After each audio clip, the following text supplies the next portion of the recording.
This is Kuriboh, creator of Yu-Gi-Oh! The Abridged series. I just had a few questions for you. First off, what got you started on the Yu-Gi-Oh! The Abridged series? I just wanted to make a fandom, like a lot of people have already made, and I just had a load of Yu-Gi-Oh! DVDs lying around, and I thought, it would be a cool thing to do, just cut out all the fat that's in the show by taking the card games out, making it more appealing to other people, and just using silly voices to do it. My main goal in the whole thing was mostly to just make Yu-Gi-Oh! More appreciated by a broader audience, rather than people who see it as just like a silly card game show. Because there is a lot more to it than that. Yeah, well, I'm kind of confused because if you take the card games out of Yu-Gi-Oh!, I mean, what's left? Characters. Motorcycles. Okay, fair enough. Motorcycles in some of them, yes. Yes. Like, through all of this, you've gotten quite a large fan base. How do you feel about this? It's intimidating. It's really cool. I mean, one of the main reasons I also did it was because I wanted to be part of the Yu-Gi-Oh! Fan base. It's got a really, really cool fan base. It's one of the few fan bases that isn't hostile to loads of people, because you find a lot of fan bases tend to sort of shove people around, you know, if you're new or if you don't know enough about a certain aspect of the series. But Yu-Gi-Oh! Had a really great fandom, and to be so embraced by it is just an awesome thing, and I feel like, you know, I want to give back as much as they give me, so it's really cool. It's cool, but scary. Who's your favorite character or voice to do? Right now it's probably Matic, because he's relatively easy to do, and he has a really high range. He can go into, like, he can be evil, but he can also be silly, and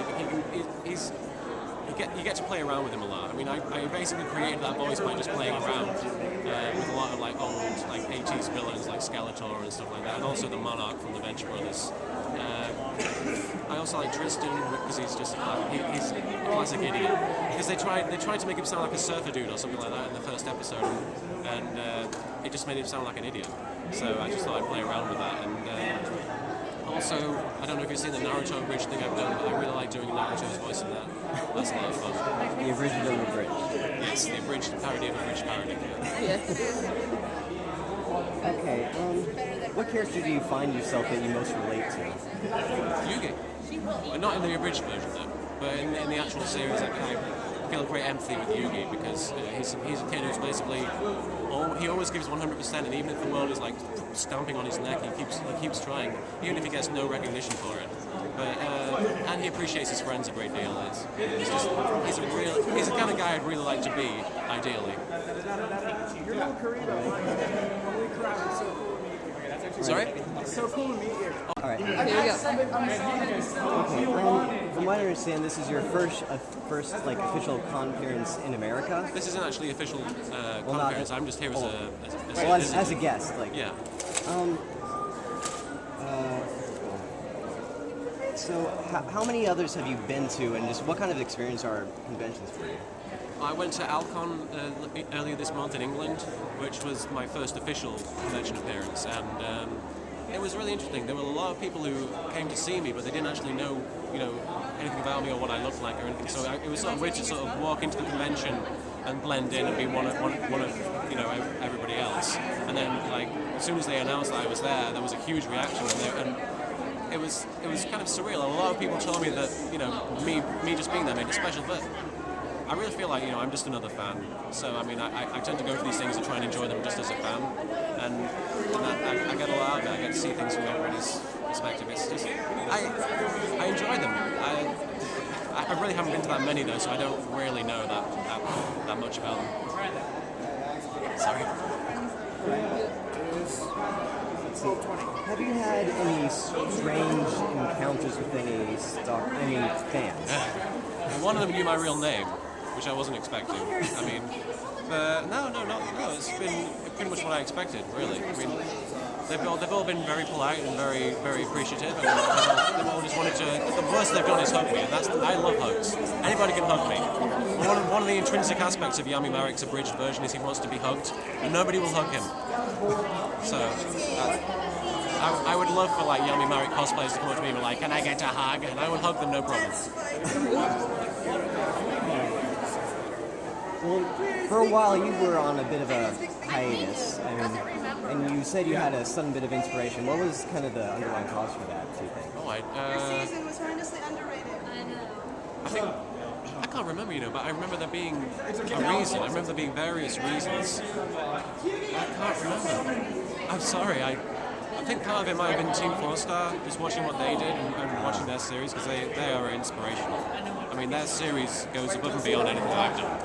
But I just think getting back into making videos and just making like the little music videos and everything like Yuki's Without Me and all that just made me remember why I love those characters so much, rather than just making the series itself.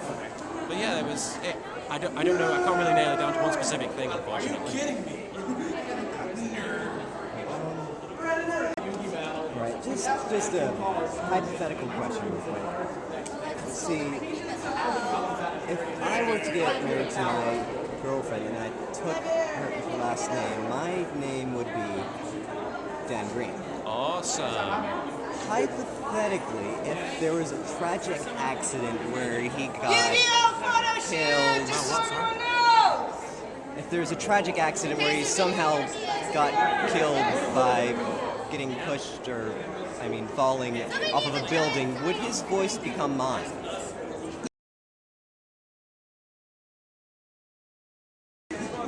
Yes, I would like to believe that this would be the case.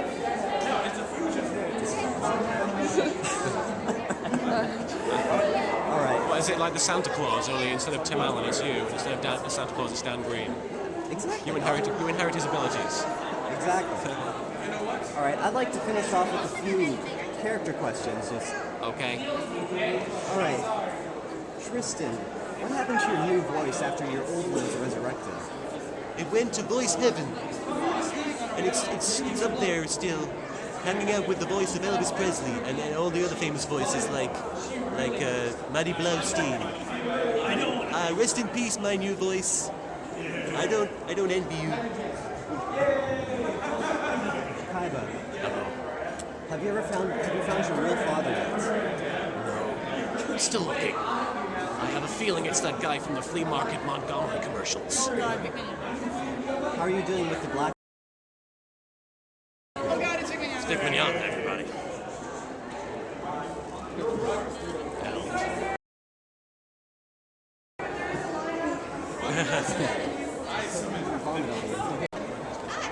Dude, you gotta give me some love. Come on. It's good to meet you. Very funny. It's very funny. Yes, you are. Dude, look around. You're famous, man. It's great to meet you. I heard you were here all weekend long. People have been coming and going, look, Kuriboh's here. Have you met him? I'm like, where is he? I'm expecting him to kill me. Why? I don't know. Maybe because I made an offensive video. Well, let's surprise them. Let's surprise them and exactly. Let them see that we can have fun and enjoy. Yeah, I just was over in the artist alley and I made an announcement. LittleKuriboh. Your car is being towed. Come up to the front. I was looking for you. I had a few minutes and I thought I'd see if I could track you down. It is my pleasure. It is my pleasure. It's great to meet you. You're going to be around the rest of the day? Well, I'm going to be over in the dealer's room signing later if you want to come by and say hello. Okay? All right. Thanks, man. Congratulations, you guys! You found each other!